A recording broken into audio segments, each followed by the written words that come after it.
I've played tons of games, and throughout my retro gaming journey, there's been so many settings that I've found myself in. I've been to mystical lands, I've been aboard ships, fighting through fortresses and castles, but my favorite setting has always been outer space. I think it's because I know I'll never see it, and that makes experiencing it in a game so much cooler. Now, I don't personally keep track of who requests episodes. Most of the time I just go to the community page and I search the comments for the episode, but for the life of me, I can't figure out who suggested this video.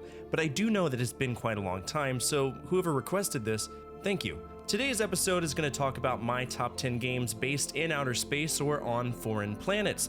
And I know this is going to be a weird list, so please be patient with me. I'm just a boy. Much like other living episodes, in a year's time, I'll come back and update this one. But you're here for the list, so let's begin.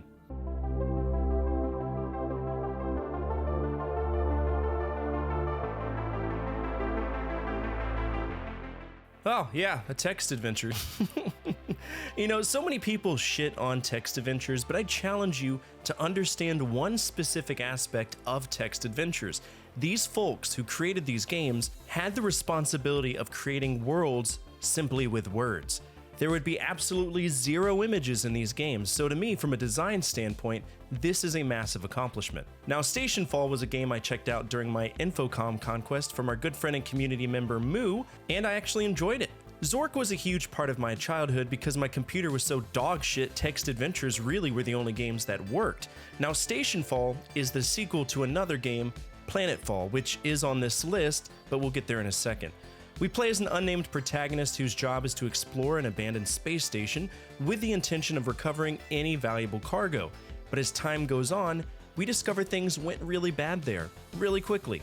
There's puzzles and time is of the essence. The game is dark and witty, and I enjoyed it. You might not, because it takes a special amount of patience to deal with text adventures, but I challenge you to give it a shake.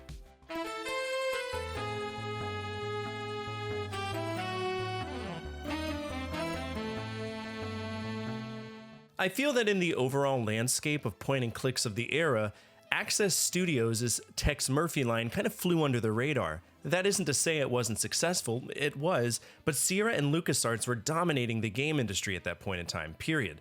Tex Murphy himself, he's a private investigator, and in Martian Memorandum, he gets approached by Marshall Alexander, whose daughter is missing, and that's our job. Travel across San Francisco and eventually to Mars, where we uncover a very American freedom-spreading plot, if you know what I mean.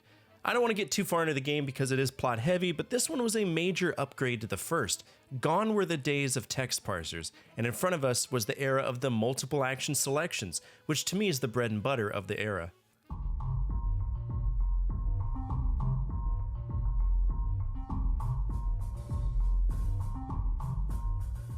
Growing up, Dad loved Star Wars. I loved Star Wars. My happiest memories with my dad revolve around Star Wars. I played tons of games. I've seen every single movie, and the only reason I have Disney Plus is for Star Wars.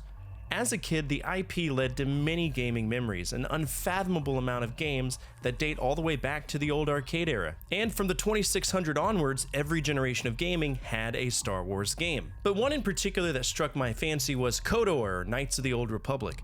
Bear in mind, I didn't know what RPGs were back then. I thought that this was just an adventure game, but it's one that I spent a while on as a kid. Now, if you know Star Wars lore, this takes place 4,000 years prior to the Star Wars films we know and love, a time where Darth Malak has said fuck the police and released the Sith Armada upon the Galactic Republic. We can go to various planets that we recognize doing quests, and if you're a fan of the expanded universe, the true expanded universe, you'd have a blast with this. Also, hey, Disney, fuck you! Expanded universe is canon.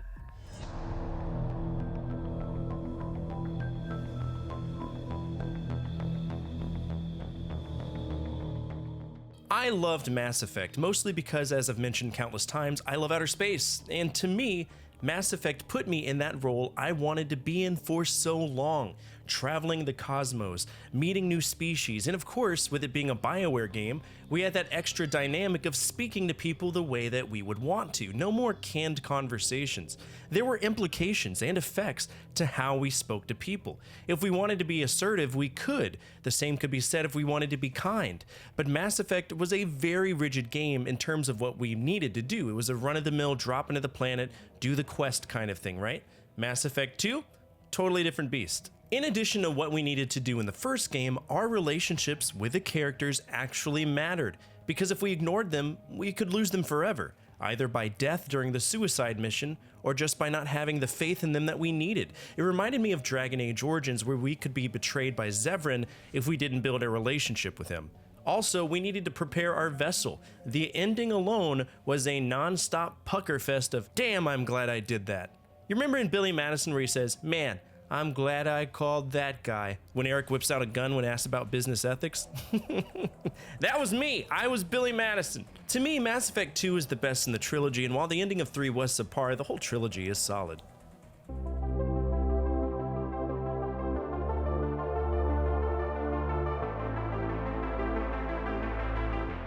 You remember how I mentioned Station Fall? That was the sequel to this game, and I know what you're thinking. You want to see visuals, you want to really feel like you're on another planet, and for many people, text adventures will not do it for them, but part of what I do in understanding the evolution of video gaming is actively playing older games from a time that we have long forgotten. And I adore Infocom for what they did to pave the way for an entire era of adventure games. Worlds with words, you'll hear me say that a lot. That's what people like Steve Moretsky had to do. Like I said, this is the prequel to Station Fall, and we play as the same guy, some unnamed dude who's assigned to the SPS Feinstein. We get called to do our job, and out of nowhere, our ship begins to explode. We run into an ejection pod and get shot onto a random planet, which we discover is an abandoned military base. It's a great game, and I do challenge you to play this. It is tremendous fun, it is hard, but I know it's not for everyone. And I'm not going to pretend that it is.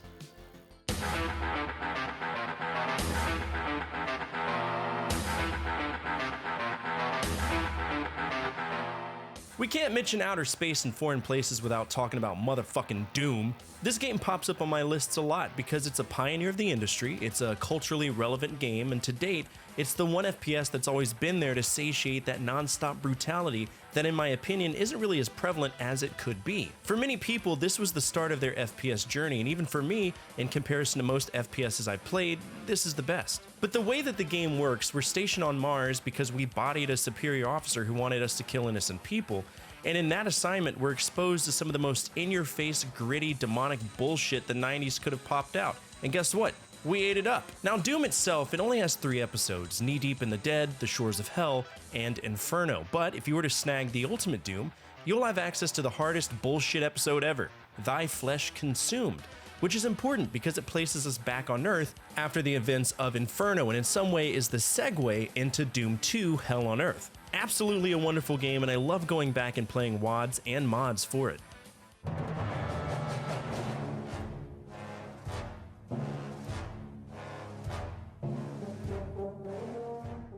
I have very vague memories of this game. You ever have games that you saw your dad play or your mom or brother or sister and you're like, hey, can I play that? And they're like, fuck no! So they rip the game information to a disk with the power of wishful thinking and hope that it works on your computer? That's how I experienced this. Dad was a huge fan of Star Wars first-person shooters, and at some point I'd love to play Dark Forces. We play as Kyle Katarn, which, let's jam for a moment. It infuriates me that Disney hasn't had a Kyle Katarn canon entry yet. Bradley Cooper could easily play him or Dash Rendar from Shadows of the Empire. Disney, fix it, you fucking douchebags! But we play as Kyle and we're traveling with Jan Ors to Khajiit, and oh no, the Empire is here, and of course, we have to slash through them all. And in the process of doing so, we discover a secret research center that's studying crystals that make lightsabers go bzzz. They aren't the Kyber crystals, but there's some weird offshoot of them. Following the events of that little part, we go on basically a revenge mission to try to find Dasan, a Dark Jedi, and his piece of shit apprentice Tavian. And yeah, that's the whole story in a nutshell. It's a long game, but it's a good one, and I do suggest that you check it out.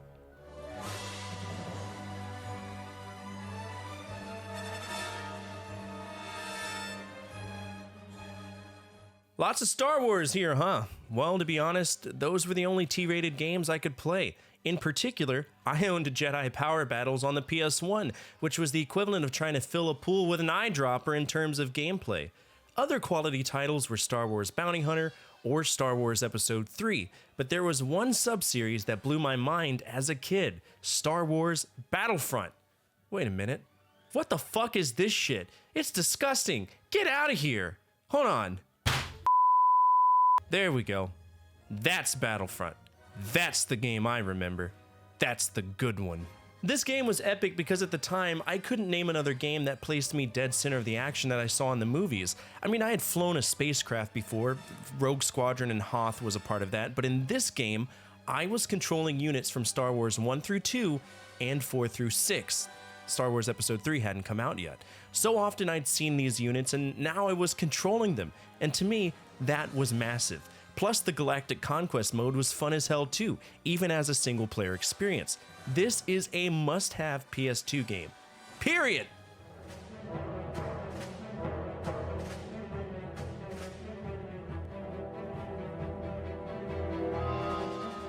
I was so satisfied with checking out every single comprehensible aspect of Battlefront. The game meant a lot to me, which is why when I saw Pandemic releasing Star Wars Battlefront 2 a year later, my amygdala did fucking somersaults. How can this be any better than a game that I felt was perfect? I'll tell you how. We'll focus on one specific part of Star Wars history, Vader's Fist, the 501st. We'll see how they were clone troopers and watch as they transition to the stormtroopers we all love to hate. The 501st as a plot point, brilliant. Absolutely fucking brilliant. I don't usually say this, but this is within my top 10 ever on a platform. It could be top 5 for me, if not one of my favorite games on the PS2. Plus, we had heroes versus villains. We could pit Boba Fett against Han Solo, Grievous against Luke Skywalker, and why stop there? We had space fights, actual space fights, where we could fly our ships into the capital ships of our opponents, go inside, and destroy them from the inside out. The scale by which this game operated, to me, was fucking awesome.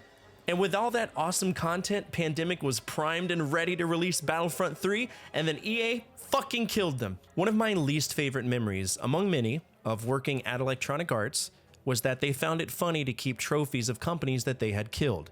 The one that stood out was a promotional cardboard stand-up for Battlefront 3, as well as one for Mercenaries. I've never played it, but I remember the screen. You can thank EA for killing so many legacy companies. Visceral, Waystone, Westwood, Origin, Bullfrog, NewFX, Playfish. I could do an entire episode solely talking about how devastating Electronic Arts has been to the gaming industry. And if you want to see it, let me know. I'll gladly make it, because nothing would make me more happy than talking shit about EA.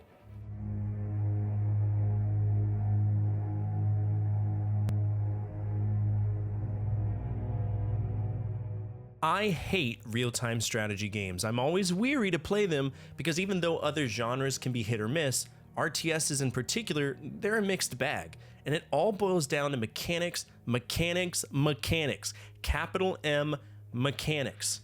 Warcraft was the first that I tried to play, and I hated that game. StarCraft was after, and to me, that was the golden standard for a long time. That was until my previous lead moderator, Lord Knight CalebCom, used a legendary Streamloots card to force me to break the rules of release. He could have chosen any game out there, but he chose Dawn of War. And let me tell you, I was not worthy of how fun that game was. Dawn of War was so impactful to me that I had this newfound confidence in playing real-time strategy games, and I went dick first into Command & Conquer, and guess what? It really disappointed me. Now, I don't play Warhammer 40k, nor do I paint the models, but the lore of 40k, to me, that's worth its weight in gold. If you know about 40k or really anything about the grimdark universe, this game covers the advance of the Bloodraven Space Marines led by Gabriel Angelos. We defend the planet Tartarus from an orc invasion, and as is common with most plotlines for 40k, agents of chaos get involved. I don't want to go further than that because the game is plot heavy, but this is 100% a game you should buy. It's affordable on Steam, and it changed my entire perspective on the RTS genre.